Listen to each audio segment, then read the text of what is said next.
시편 119편 57절에서 72절 말씀, 9월 17일자 말씀입니다. 한 절씩 교독하겠습니다. 여호와는 나의 분깃이시니 나는 주의 말씀을 지키리라 하였나이다. 내가 전심으로 주께 간구하였사오니 주의 말씀대로 내게 은혜를 베푸소서. 내가 내 행위를 생각하고 주의 증거들을 향하여 내 발길을 돌이켰사오며 주의 계명들을 지키기에 신속히 하고 지체하지 아니하였나이다. 악인들의 줄이 내게 두루 얽혔을지라도 나는 주의 법을 잊지 아니하였나이다.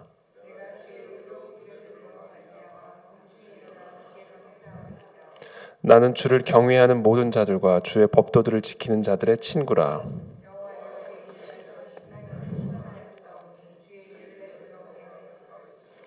여호와여, 주의 말씀대로 주의 종을 선대하였나이다. 내가 주의 계명들을 믿었사오니 좋은 명철과 지식을 내게 가르치소서. 고난 당하기 전에는 내가 그릇 행하였더니 이제는 주의 말씀을 지키나이다. 주의 율례들로 나를 가르치소서. 교만한 자들이 거짓을 지어 나를 치려하였사오나 나는 전심으로 주의 법도들을 지키리이다.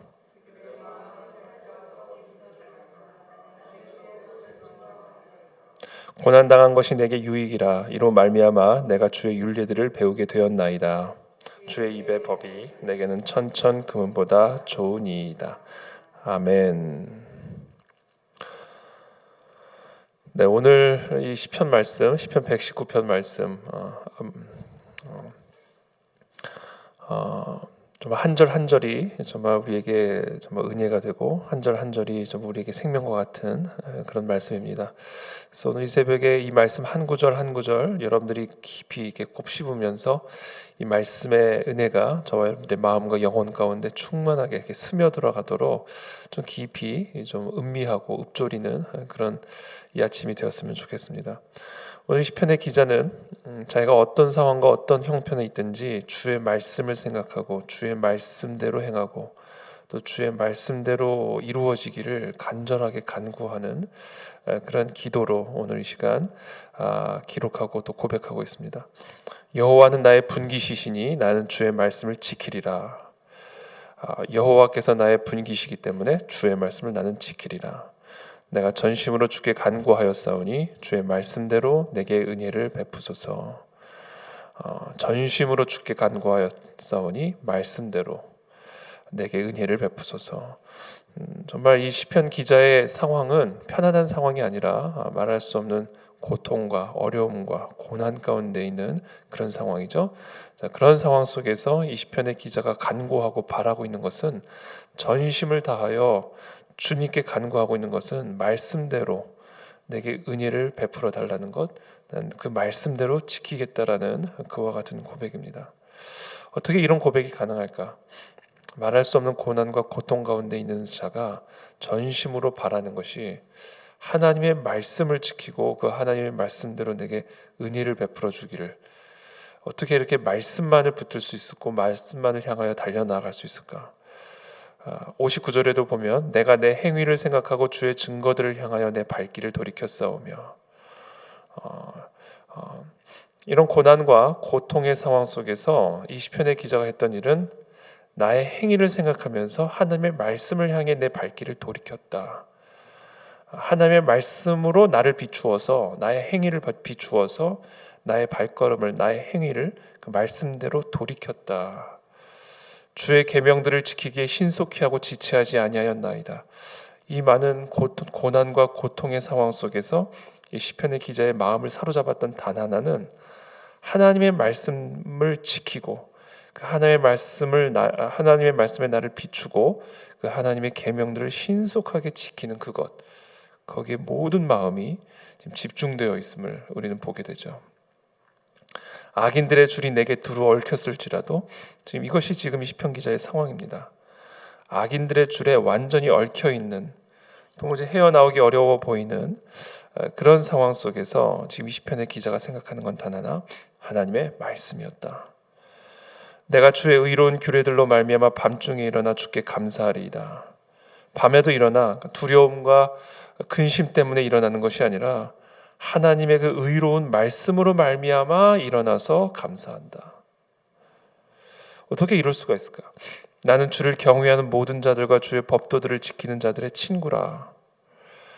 이 고난의 순간에 힘 있는 자가 내 친구가 아니라, 많은 공부를 한 자가 내 친구가 아니라, 높은 지위에 있는 자가 내 친구가 아니라, 세상적인 능력으로 충만한 자가 내 친구가 아니라, 오직 하나님의 법을 경외하고 그 하나님의 법을 지키는 자들이 내 친구다. 여호와여, 주의 인자하심이 땅에 충만하였사오니 주의 율례들로 나를 가르치소서. 내가 지금 이 순간 배우고 싶은 것은 단 하나, 하나님의 말씀이다. 여호와여, 주의 말씀대로 주의 종을 선대하셨나이다. 내가 주의 계명들을 믿었사오니 좋은 명철과 지식을 내게 가르치소서. 이 하나님의 계명으로부터 이 모든 고난과 고통을 이겨낼 수 있는 명철과 지식을 배울 수 있으니 하나님 그것을 내게 가르쳐 주십시오. 이 고난과 고통의 순간에 하나님의 말씀 안에 담겨져 있는 그 명철과 지혜를 구하고 있습니다. 여러분, 이 모든 고백, 어떤 상황에서도 이 하나님의 말씀만을 붙들고 하나님의 말씀만을 생각하고 이 하나님의 말씀대로만 행하기를 원하는 이 시편 기자의 마음의 중심은 어디서부터 온 것일까? 어디서부터 올 수 있을까?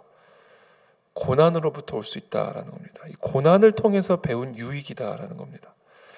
우리가 흔히 학습 효과라고 하죠. 학습 효과. 처음에는 전혀 우리가 인지하지 못했던 것들을 어떤 경험을 통해서 학습하게 되는 겁니다. 우리가 어떤 약도요.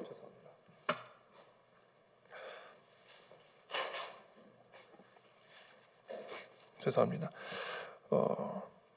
우리 약도 써서 먹기 싫다가 그 약의 효과를 경험하게 되면 그 약을 찾게 되죠.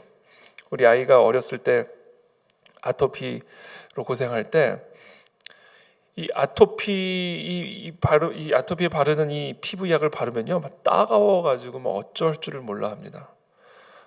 그런데 그것을 바르고 나면 그 가려운 증상들이 사라지는 것을 이 아이가 경험하면서 이제 점차 그것을 바르는 것을 그렇게 무서워하거나 피하지 않고, 비록 순간은 고통스럽지만 그 약의 효능을 학습했기 때문에 본인도 이제 그것을 가려우면 그것을 찾기 시작하고 그것을 바르려고 할 때 더 이상 예전처럼 피하지 않는 그런 모습들을 이제 보게 되죠. 이와 같은 것들이 바로 경험으로 인한 학습 효과입니다. 정말 우리가 생각했을 때 정말 도저히 납득할 수 없고 이해할 수 없는 그와 같은 고난과 고통의 순간에 어떻게 이 시편의 기자는 이렇게 신실하게 하나님의 말씀만을 구하고 하나님의 말씀에게만 전심을 다 쏟아부을 수 있는 이런 태도를 보일 수 있을까? 경험했던 겁니다. 정말 말씀만이 지금 내가 당한 그리고 이와 같은 고난을 이겨낼 수 있는 힘과 능력을 가져다 줄 수 있다는 것을 경험을 통해서 학습한 것이죠. 그래서 우리 시편 119편은요, 이것이 우리에게 참 놀라운 지혜와 또 특별히 하나님의 말씀의 중요성에 대해서 우리에게 가르쳐 주시는데, 이 시편의 이 기자의 고백은 다 자신의 경험으로부터 인한 학습으로 인한 그와 같은 고백이다라는 사실을 우리가 기억할 필요가 있습니다. 그것을 우리가 어떻게 할 수 있는가? 67절의 말씀을 통해서 알 수 있게 되는 것이죠. 고난당하기 전에는 내가 그릇 행하였더니 이제는 주의 말씀을 지키나이다. 이 고난당하기 전과 후가 확연하게 차이가 나는 것이죠.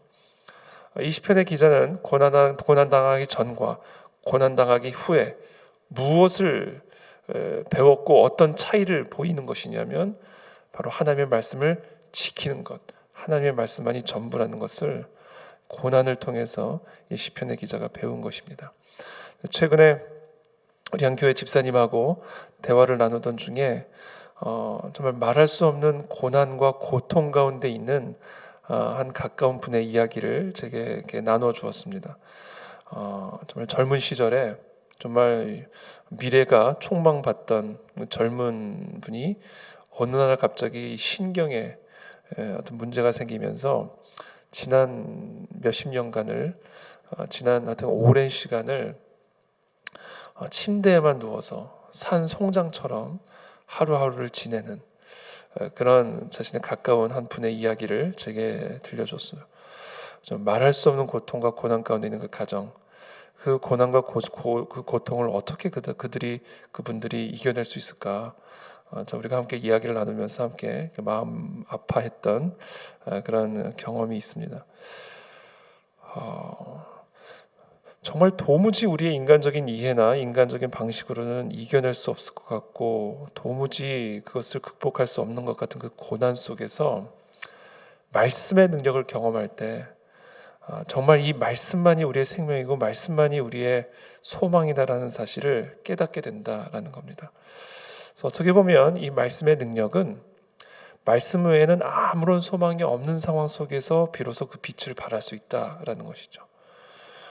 정말 이 말씀 외에는 그 어떤 능력도 없고 어떤 소망도 없고 그 무엇도 이 얽혀 있는 이 줄로부터 나를 구원해낼 수 없는 그런 완벽한 고통의 순간에서 우리는 진정으로 이 말씀의 능력, 말씀 안에 있는 소망, 말씀 안에 있는 명철과 지식을 온전하게 깨달을 수 있게 된다라는 것이죠. 그래서 오늘 이 시편의 기자도 결국은 이 고난을 통해서 지금 이 고백하고 있는 이 모든 고백의 내용을 얻은 겁니다.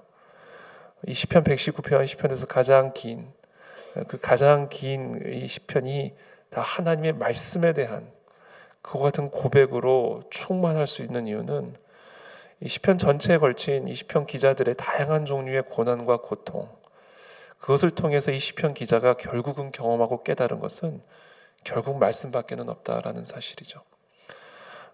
그래서 그와 같은 이 시편 기자들의 고백을 사실은 이 시편 119편이 어떻게 보면 대표적으로 대표하여 이렇게 고백하고 있다라고 우리가 묵상할 수 있을 것 같습니다. 주는 선하사 선을 행하시오니 주의 율례들로 나를 가르치소서. 교만한 자들이 거짓을 지어 나를 치려하였사오나 나는 전심으로 주의 법도들을 지키리이다.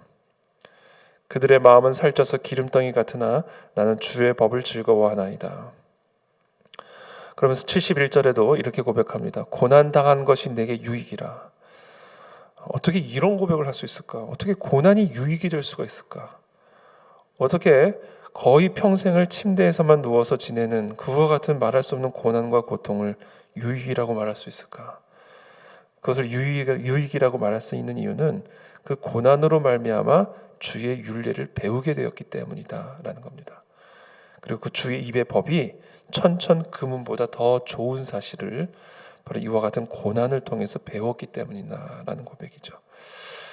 저는 지금 이 시간 이 설교를 함께 듣는 우리 모든 성도들, 특히 또 이 자리에 있는 우리 모든 성도들, 저를 비롯한 이 땅의 우리 모든 성도들이 우리의 삶에 당하는 우리의 지혜와 능력을 벗어나는 그와 같은 어려움과 고난 속에서 이 말씀의 능력을 배울 수 있기를 축복하고, 그리고 그 말씀의 능력을 배움으로 말미암아 우리의 삶에 어떤 고난과 어떤 어려움도 넉넉하게 감당할 수 있는 오늘 이 시편 기자의 고백이 다 우리의 고백이 되는 그런 은혜가 우리 모두에게 있게 되기를 예수님의 이름으로 축복합니다. 특별히 말할 수 없는 고난, 도무지 우리가 납득할 수 없는 인간의 이성이나 인간의 합리적인 사고로는 도저히 받아들일 수 없고 이해할 수 없는 그런 고난이라 할지라도 그 모든 것을 뛰어넘는 하나님의 평안이, 하나님의 기쁨과 소망이 바로 이 말씀 안에 있다라는 사실을 오늘 우리가 모두 기억하고, 어떤 형편에 있든지 이 말씀 앞으로 달려나아가 말씀을 붙들고 말씀으로 충만하여 그 말씀대로 지켜 행하며 또 말씀대로 구하는 우리 모두가 되시기를 예수님의 이름으로 기도합니다. 살아계신 하나님 감사합니다. 오늘 이 아침에 우리에게 주신 이 말씀을 다시 한번 붙듭니다. 정말 말할 수 없는 고통과 고난 속에서 우리가 붙잡아야 할 단 하나는 바로 하나님의 말씀이라는 사실을 오늘 이 새벽에 다시 한번 기억하며 나가기를 원합니다. 정말 도무지 이해할 수 없고 도무지 우리의 힘과 지혜로는 도무지 이겨낼 수 없고 극복할 수 없는 그런 삶의 고통 속에서 하나님의 말씀을 피게 도와주시고 그 말씀을 읽고 묵상하게 도와주시고, 그때 그 말씀 안에 담겨져 있는 우리의 모든 지각과 생각을 뛰어넘는 하늘의 소망과 평강이 우리의 마음과 심령 가운데 충만하게 임하는 그런 말씀의 능력을 경험하는 우리 모두가 될 수 있도록 은혜를 베풀어 주시옵소서. 예수 그리스도의 이름으로 기도하옵나이다. 아멘.